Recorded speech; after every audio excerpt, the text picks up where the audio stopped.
Ohio State pulled off their biggest win of the season, shocking Wisconsin while still fighting for a spot in the big dance.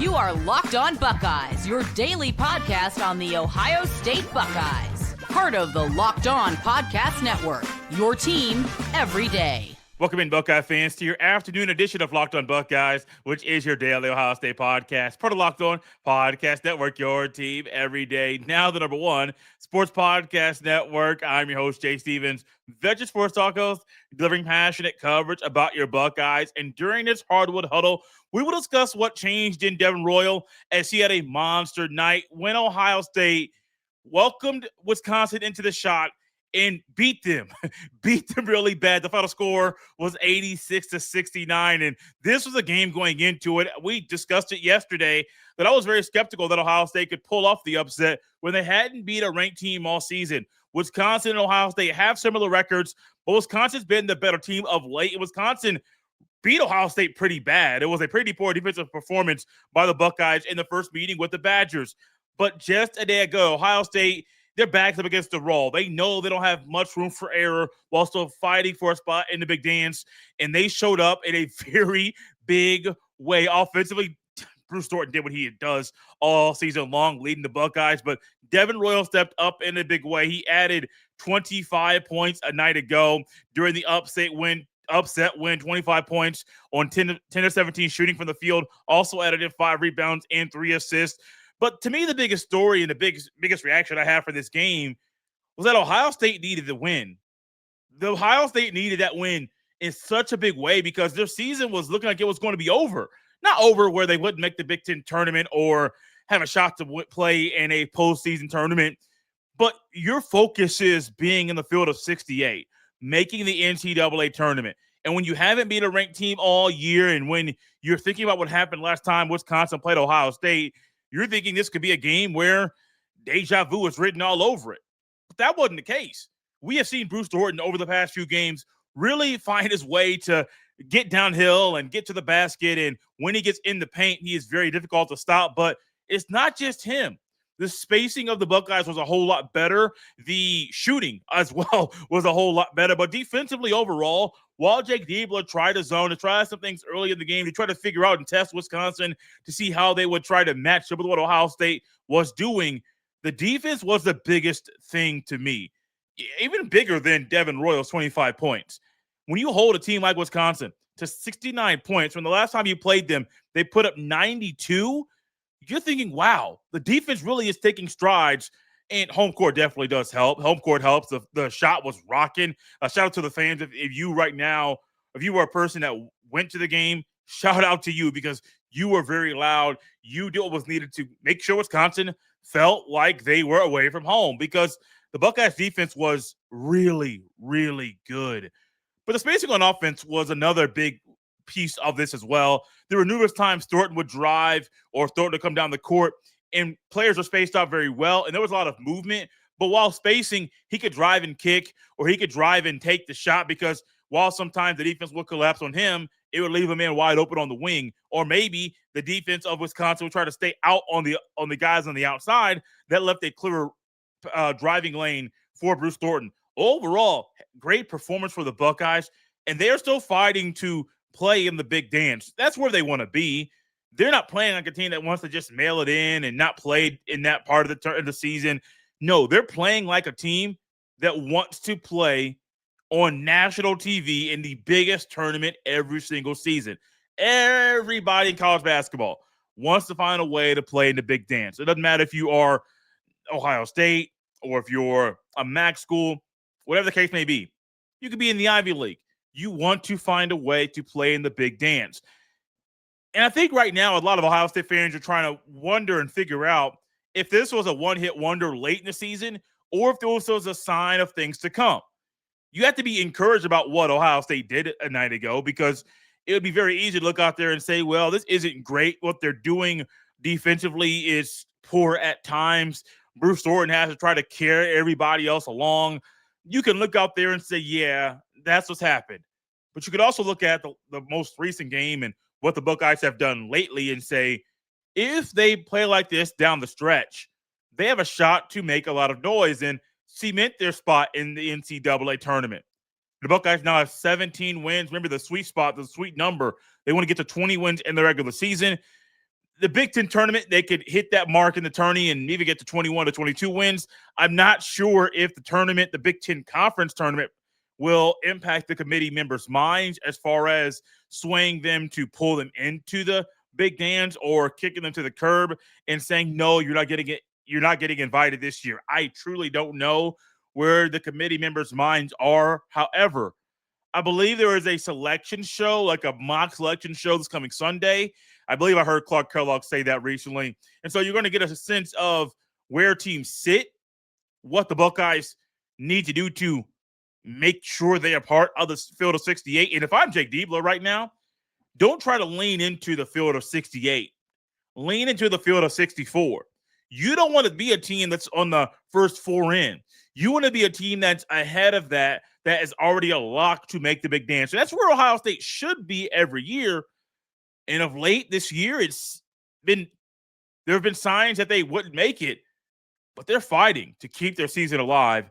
And they did just that a night ago by beating Wisconsin by 17 points. The final score was 86-69. While they did a lot of good things on the court last night to upset Wisconsin, there was one player by the name of Devin who took his play to another level. And that's something we're going to dive into after the break, because if he continues playing like this, the Buckeyes will get an invitation to the big dance in March. This episode is brought to you by FanDuel. Ever wanted to experience the NBA Finals live and in person? FanDuel is giving you the chance to turn that dream into reality with their NBA sweepstakes. Here's how it works. Use your profit boost on any NBA future, and you'll automatically be entered for a shot to win an NBA Finals trip for two. That's right. Flights, tickets, the whole experience. And if you're already looking at the board and thinking about which team can make a deep run, this is the perfect time to lock it in. I love futures this time of year, whether it's picking a team to win the championship or grab a conference title. It adds that extra layer of excitement to every game down the stretch. And now, not only can your pick cash, but it could also send you to the finals. Visit FanDuel.com to get started. Use your profit boost on any NBA future and get entered for your chance to win a trip to the NBA Finals. Play your game with FanDuel, the official sports betting partner of the NBA. This episode is also brought to you by Indeed Sponsored Jobs. Workplace chaos, deadline stacking up, inbox overflowing, and the one position you have to fill still sitting open. When the pressure's on and you need the right hire, this is a job for Sponsored Jobs. Indeed Sponsored Jobs helps you reach the people who actually fit what you're looking for. Skills, experience, location. So you're not just hoping the right candidate stumbles across your post. And here's a stat that says it all. In the minute I've been talking to you, companies like yours made 27 hires on Indeed, according to Indeed data worldwide. Spend less time searching and more time actually interviewing candidates who check all your boxes. Less stress, less time, more results. When you need the right person to cut through the chaos, this is a job for Indeed Sponsored Jobs. And listeners of this show will get a $75 sponsored job credit to help get your job the premium status it deserves at Indeed.com/podcast.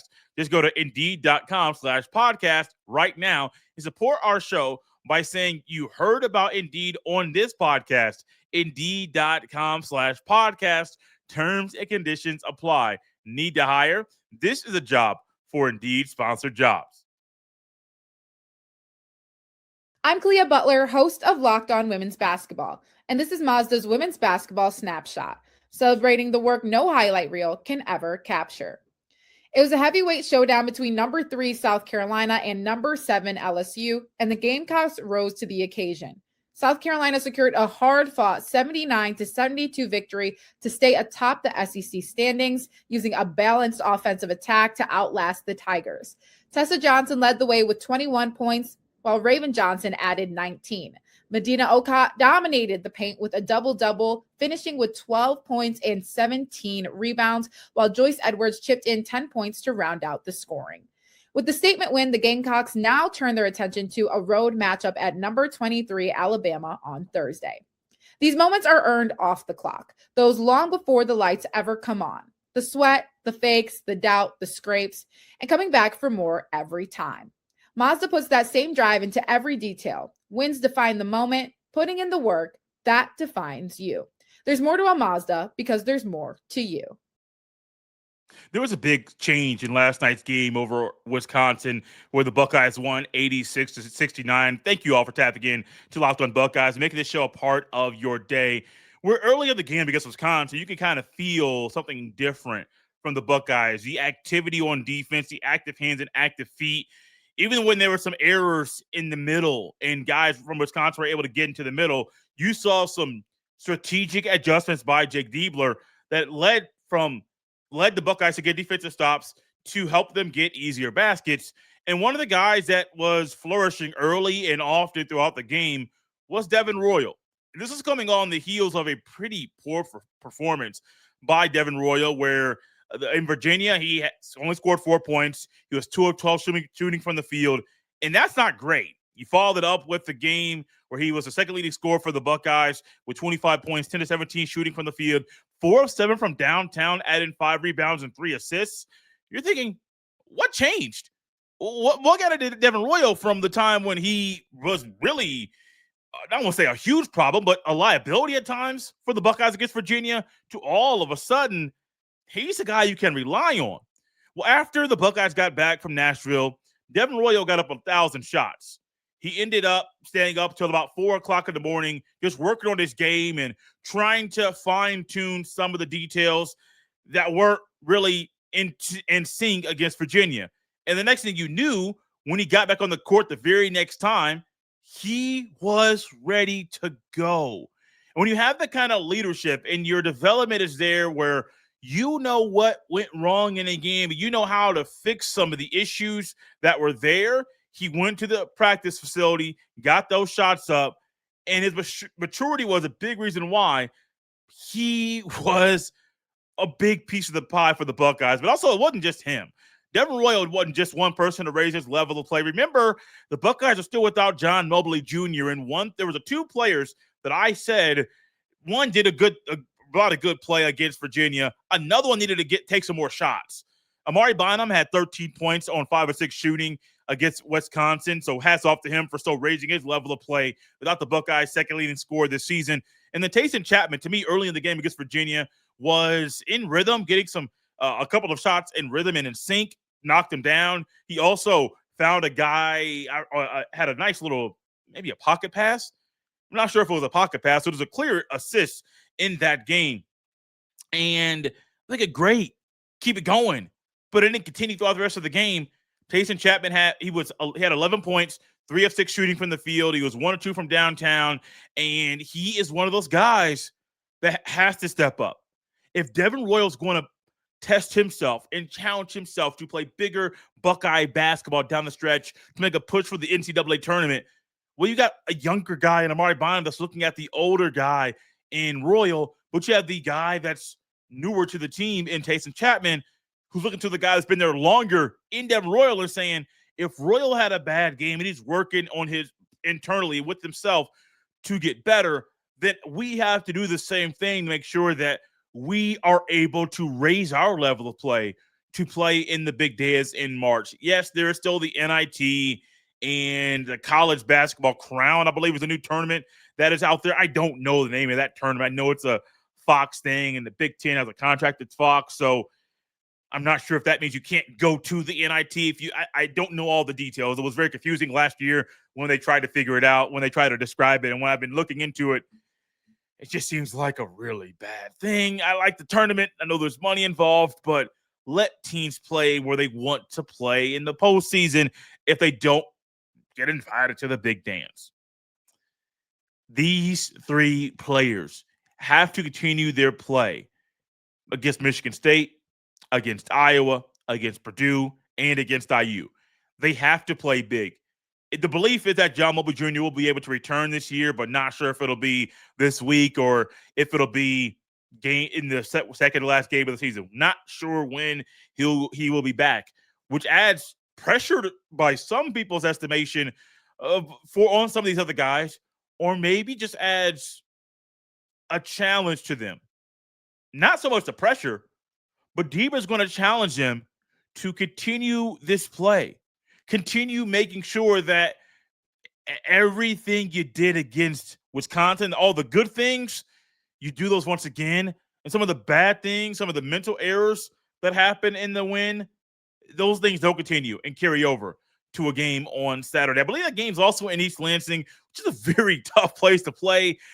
But if the Buckeyes find a way to continue to lean on Bruce Thornton and get Devin Royal to be that guy, there's a good shot that they can make the tournament at the end of the day. The only things that I think I would complain about, bench scoring is not where I would like for it to be. I would love for the Buckeyes to average 10 to 15 points off the bench. We realize it's not likely, but Puff Johnson scored 4. Ivan got 4. Colin White and Gabe Cupps scored 0. Braylon Nash played a minute. He also played 0. The one area that I would love to get some comfort in, Colin White, shoot the ball. I know he's only been there playing sparingly. He's not playing a lot of time, but shoot it once, shoot it twice.